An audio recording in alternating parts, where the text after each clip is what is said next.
అందరికీ నమస్కారం. నేను ఇవాళ పొద్దున్నే నిద్ర లేవగానే ఒక వీడియో చూసుకుని నవ్వుకున్నాను. నేను నిన్న మోహన్ బాబు గారి ఫంక్షన్కి వెళ్ళేటప్పుడు లేట్ అయిందని కొంచెం హడావుడిగా వెళ్తున్నాను. అంతలోకే దయాన్ని ఎదురయ్యాడు. ఏదో పిచ్చపాటి మాట్లాడుకున్న తర్వాత రాన్న ఫోటో తీసుకుందాం అంటే వద్దండి ఫోటో వద్దేమొద్దు అని చెప్పేసి నేను చకచక లోపలికి వెళ్ళిపోయాను. అది చాలామంది మిత్రులు కొంచెం అపార్థం చేసుకున్నట్టున్నారు. దయాకర్ గారితో నాకు 30 ఏళ్ల సంబంధం ఉంది. మంచి మిత్రులం. నేనంటే ఎంతో అభిమానంగా ప్రేమగా చూస్తుంటారు. మేము కూడా ఎంతో మాట్లాడుకుంటాం. ఫ్యామిలీ ఫ్రెండ్స్లా ఉంటాం.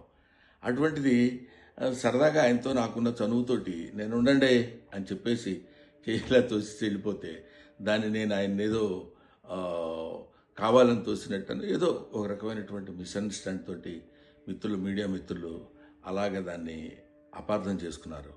అలాంటిది కాదు. ఆ తర్వాత కూడా ఫంక్షన్లో నేను ఆయన చాలాసేపు మాట్లాడుకున్నాం. అంతకుముందు మాట్లాడుకున్నాం. ఫంక్షన్ అయిపోయిన తర్వాత కూడా మేము మాట్లాడుకున్నాం. కానీ ఇది పొద్దునే చూడగానే ఆయన నేను చూసుకొని నవ్వుకున్నాం కూడా.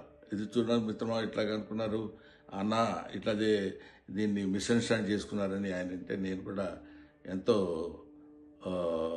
అయ్యో ఇదేంటి ఇలా జరిగిందని ఆయన్ని ఎక్కడ అపార్థం చేసుకుంటారో అని అలాంటిది కాదు అని చెప్పడానికి క్లారిటీ ఇవ్వడానికి మాత్రం మీ అందరికీ ఫోన్ చేసి చెప్తున్నాను. దయచేసి అలాంటిదేం లేదు, మిస్అండర్స్టాండ్ చేసుకోవద్దు. ఇన్ని సంవత్సరాలుగా ఆయనకి మాకున్న అనుబంధంతో మేమిద్దరం సరదాగా అలా మాట్లాడుకున్నాం తప్ప వేరే విధంగా కాదు. నమస్తే.